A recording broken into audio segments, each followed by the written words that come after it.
Greeting to followers, myself Dr. Isha Bhojne, founder and chief dental surgeon at Ramai Dental Care, Vadala and your dental expert.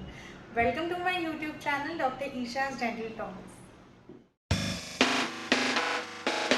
तो आज हम बात करने वाले हैं रूट कनाल प्रोसीजर्स की, जो कि एक एंडोडोंटिक ट्रीटमेंट होता है। रूट कनाल ट्रीटमेंट मोस्टली तब रेकमेंड किया जाता है पेशेंट को जब पेशेंट के कोई दांत में पेन एक्सपीरियंस हो, इसका जो नर्व है वो ओपन हो जाता है। तो बेसिकली रूट कनाल ट्रीटमेंट तब एडवाइजेबल होता है जब कोई भी डैमेज या कोई भी कैविटी जो है वो दांत के नस तक पहुंच जाती है और एक काफ़ी शार्प पेन सेंसेशन पेशेंट को एक्सपीरियंस वाले हैं रूट कनाल प्रोसीजर की, जो कि एक काफ़ी कॉमनली एडवाइज्ड प्रोसीजर रहता है डेंटल प्रैक्टिसेस में। तो रूट कनाल ये जो प्रोसीजर है, ये ट्रीटमेंट कोई भी अगर जो डैमेज दांत है या कोई भी सड़ा हुआ दांत है उसको जब बचाना होता है तभी ये ट्रीटमेंट एडवाइजेबल होता है।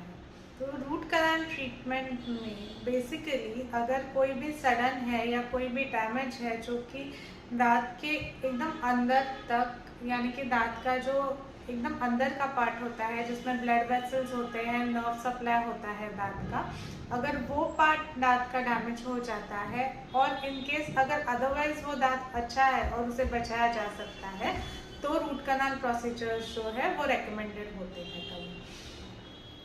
तो रूट कनाल प्रोसीजर्स में बेसिकली दांत का जो नर्व होता है, दांत के अंदर का जो पार्ट होता है जिसे हम डेंटल पल्प कहते हैं, अगर वो किसी तरह से इन्फेक्ट हो जाए या डैमेज हो जाए, क्या उसमें किसी तरह का इन्फ्लेमेशन यानी कि स्वेलिंग आ जाए और वो प्रेशर क्रिएट करे, या फिर अगर कोई दांत समझो अगर काफ़ी देर तक इन्फेक्टेड है या काफ़ी देर तक पेन कर रहा है और हम उसे डिले कर रहे हैं ट्रीट करने का, तो एक पेरियापाइकल इन्फेक्शन बन जाता है जो कि दांतों के जड़ों के नीचे पस अक्यूमुलेट होके, पस जम के एक इन्फेक्टेड एनवायरनमेंट क्रिएट हो जाता है जॉ बोन में। तो उसे ट्रीट करने के लिए रूट कनाल प्रोसीजर्स जो है वो एडवाइजेबल होते हैं। रूट कनाल दो तरीके से किए जाते हैं, या तो एक मल्टीपल सिटिंग रूट कनाल्स होते हैं जो कि काफ़ी ज़्यादा अगर आपका दांत इन्फेक्टेड है तो उस केस में आपको मल्टीपल सिटिंग रूट कनाल्स लगते हैं, या तो अगर आपका सिर्फ नर्व डैमेज है, अगर अदरवाइज आपका दांत ठीक है तो सिंगल सिटिंग्स में भी रूट कनाल प्रोसीजर्स किए जाते हैं। तो रूट कनाल प्रोसीजर्स में दांत का जो नस होता है, मतलब दांत का जो अंदरूनी पार्ट होता है, उसे क्लीन किया जाता है, उसे साफ किया जाता है। दांत के रूट का जो अंदर का पार्ट होता है उससे काफ़ी सारे जो एंटीसेप्टिक सॉल्यूशंस होते हैं, जो इन्फेक्शन कम करने के सॉल्यूशंस होते हैं, उससे उसे क्लीन किया जाता है। आपके जो रूट का इंटरनल सरफेस होता है, इंटरनल जो रूट कनाल्स का सरफेस होता है, उसको अच्छे से शेप किया जाता है ताकि कोई इन्फेक्टेड टिश्यूज़ वहाँ पे बचे हुए ना रहे और री इन्फेक्शन का चांस ना हो। और फिर उसे अच्छी तरीके से पैकिंग मटेरियल से पैक किया जाता है, जिसे कि हम गटा पर्चा बोलते हैं, या फिर पहले उसे सिल्वर कोन्स यूज़ किए जाते थे उसमें। तो इस तरीके से पूरे रूट कनाल स्पेस का फिलिंग होता है पहले, फिर उसके बाद में जो कैविटी होती है दांत में, जिसे हम एक्सिस ओपनिंग कहते हैं, जो कि रूट कनाल्स को तक पहुंचने के लिए ओपनिंग बनाई जाती है, उसके ऊपर प्रॉपर फिलिंग होती है।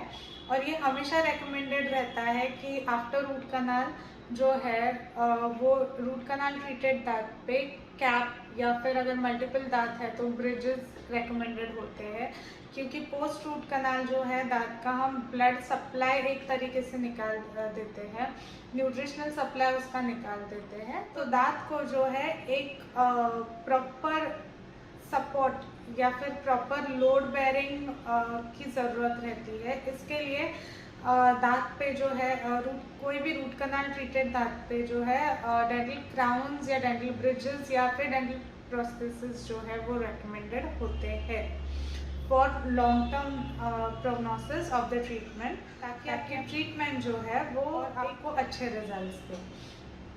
कई बार ऐसे होता है कि पेशेंट रूट कनाल्स करवा के जाते हैं पर कैप्स नहीं करवाते उस पर, तो ये एक बड़ी गलती हो सकती है पेशेंट के एंड से, क्योंकि अगर इनकेस आप कैप नहीं कराते हो उसको और ओवर द पीरियड वो ब्रिटल हो जाए तो उसमें पूरा दांत फ्रैक्चर होने के चांसेस रहते हैं। और ये सिर्फ और सिर्फ इसलिए होता है क्योंकि आप उसको विद इन टाइम उसका कैप जो है वो नहीं करवा पाते हो। तो इसके वजह से आपको आपका जो है पूरा दांत निकालना पड़ता है। So this is something which is not really recommended for our patients. तो कोई भी जो रूट कनाल ट्रीटेड दांत है उसके ऊपर आप ज़रूर कैप करवाएं ताकि वो ट्रीटमेंट सक्सेसफुल हो और आपको एक लॉन्ग टर्म अच्छा प्रोग्नोसिस मिले उस ट्रीटमेंट का।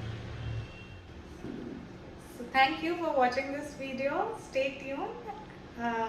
Do not forget to like, share and subscribe.